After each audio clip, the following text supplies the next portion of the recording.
Welcome back to sailing vessel HeiheiRere. In this episode, the crew of sailing vessel Breathe joined the crew of sailing vessel HeiheiRere in recapping their experiences traveling from Mayaguana, the Bahamas, to Puerto Rico. You know, I think when we left Mayaguana, we had the plan of going as east as possible first. It is December 30th, Tuesday. We pulled anchor at 11:20 a.m. from Abraham's Bay, Mayaguana, and crawled out, adjust the sails, and then we'll head east on our way to Puerto Rico. Right now, we can east. We need to east as much as we can, so we just have to get past this tip. Let's say it's 10 miles. So when we get past the tip of the island, we come out and we sail. The wind is slowly dying, and that's kind of what it is. It's all kind of per the forecast, and we thought it was going to be a motor fest, and it's going to be a 3-day motor fest. All right, day one, sun setting. We'll see how the rest goes. There's Breathe.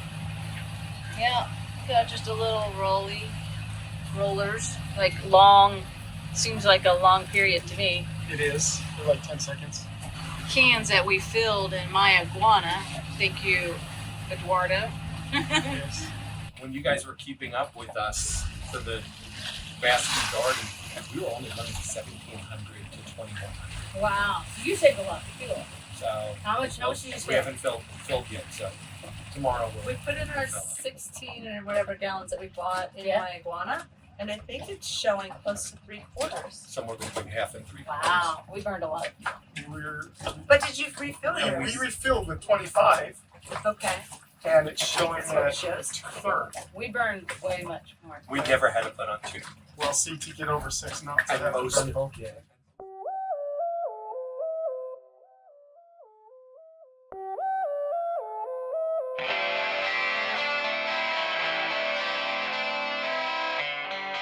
We're in the middle of the Mona Passage.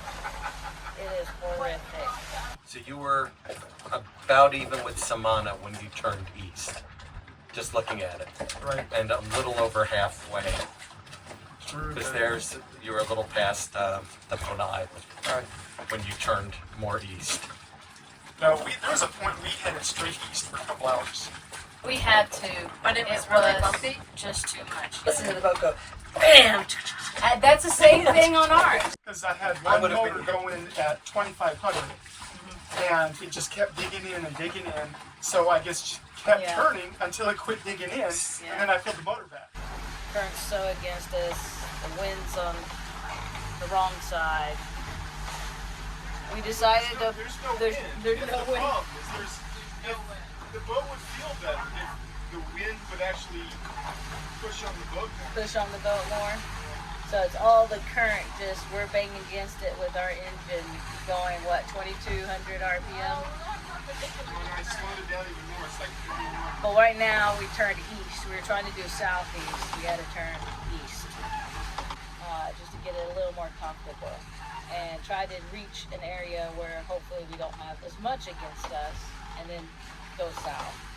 I think we just kept going. We kept pretty I well think straight you- line. We But were a you little were- bit to the side of it, yes. We you were turned a little. probably He's like, we're going to turn later. 15 to 20 in front of us at the I turn. came to the helmet, we had turned. And then by the next morning, you were over 30 in front of us. When we were at that area, and Yeah. we were probably 4 hours ahead of you at that. Yeah. When we got there, I kept wanting this whole time to go further east. Yeah. But the winds kept. I was as We'd have been close. direct into the wind. I would have been direct into the wind. That's Every time I exactly turned what up, we we were slowing to like 4:37. It No, did when slow we- us down, but for the sake of a better, more comfortable ride, yes, head into the wind so that the current and the waves weren't going to beat you up so much. Okay. And it slowed us down to like 3.7 knots. Yep. But it was more comfortable, and he got sleep, and Slee got sleep, because both of them were not sleeping enough. And so they needed to get sleep. And then as the wind started to really pick up and switch around, I was like, well, I got to take advantage of that. And that's when I started to south. after sunrise, I was running both motors. But we got out of the whole point of easting was to get out of the worst of the current. And we Right. did. It's like first things first, get out of the worst part of the current, get into lower That current. was the thing, is the current was right, there was 1.1 knots of current straight in front of us. Yeah. And there's when no we turned point of east, trying it to was fight 90 to that. us. And then we got past it, and then when we turned back in, the current was less. Yeah. So that's when we made up for all of it. We kept turning more to the south. Or the south, because trying to turn east, we were just getting the current was, and it kept turning, so we just haven't. That's why we had to turn a little early. There was a point for a couple hours in there that we went up to 2,500 RPMs, and we were only doing 4.5 to 4.8. That was the only, but that was maybe 2 hours. Most of it, even after we turned down, and for a little bit at 2,500, we pulled back. Once it started going faster, we pulled back because otherwise we were really crashing no pretty reason, heavy, and we yeah. were doing over 7.5. Right. So we pulled back a little bit, but we really wanted. We were tired.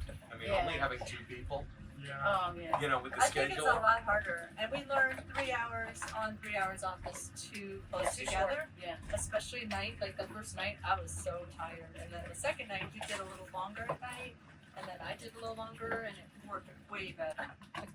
Yeah, definitely we had the advantage of having 3 sailors. I think having a crew of 3 would be better. Entre más sucede, más lo entiendo. Tengo que escapar. Entre más sucede, más. I do not see how anyone could do that solo. Period. I just It takes a that'd be special tough. person. The reality is there were so few boats out in those channels. yeah. I mean, there's some big things. We were like 11:30 to 5. Okay. Because remember, I saw that cruise ship. I saw this boat. I didn't know what it was. I didn't know if it was something on land or something on the water. I'm like, it looked so giant. Like, what is it? Little I buildings. couldn't figure it out. looked- It wasn't it looked showing up like on a AIS. city in the Like, middle I'm of pretty the good water. at AIS, and I'm like, heck is it? I can't figure it Yeah. out. Nowhere did it show me on AIS anything. Yeah, Until you guys need a picture. after I woke him up, and then he was like, oh, it's right I here. did it. I'm It was like, 18. oh. It was 18. It was 18 miles away. 20 miles But away. it looked so close. I have a terrible depth perception. Oh no, it's So that it big. looked so It is close that that I'm big like, that oh. you're like And then nothing after could he be that got, big. and then after he got up and I woke him up, I'm like, oh wait, I think I see a red light now. It's moving now. You hear about what people deal with in the Mona Passage, and I think we both had awesome. Yeah, I think we left at the right weather window. I think so too. Well, this, It was the only thing Yeah. we have to talk about is when we got to the trench, because Yes. north of the trench, it was calm. Yes, it was nice and calm, but also that clear night when all those brilliant stars. I mean, that is the most stars I've ever seen at once. Because, and I've been to we've been to the Great Sand Dunes and places where they're noted to, have a pretty clear sky, but no, There that were a night lot, was, a lot. wow. Yeah, there You were know, a lot. my eyes just, especially when the moon went down, right? And just billions behind the millions that are bright. There's this faint ones, and I'm just, that made this whole trip for me. Well, I'll share my favorite story, which I didn't even tell you because I'd forgotten you were sleeping. So last night, all of a sudden I see this little flash to the left of me. And I thought something, it's like night 3, I'm tired, I'm like, what the heck was that? I'm like, there must have been a reflection on the plastic. I'm like, and then it happened again. I'm like, and it was kind of like a little red. Then all of a sudden, I see this giant white bird flying right in front of the windshield on the starboard side, and it's like fluorescent green from the green light navigation. yeah, But I just saw it. It was like ghost light. But the first time I saw it, it scared the freaking heck out of me. That must have been like 2 or 3 o'clock in the morning. Wasn't an albatross, was it? Could have been a dragon for all I know. We have finally arrived at Mayaguana, Puerto Rico, 5:44 p.m. Put down anchor on January 2nd. That's Puerto Rico. Yep, Puerto Rico. Although I think it's redundant with the American flag. They are part of U.S.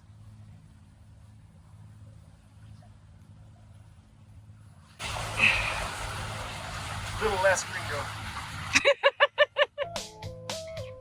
Entre más sucede, más